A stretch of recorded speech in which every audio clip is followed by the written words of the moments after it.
Preheat broiler to low on your oven. First drizzle salmon fillets with olive oil and Spiceology Candied Bacon Sriracha blend. Preheat a saute pan.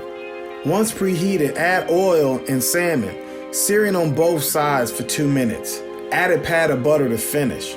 Place the pan with salmon in the broiler for approximately 10 minutes or until internal temperature is 145 degrees.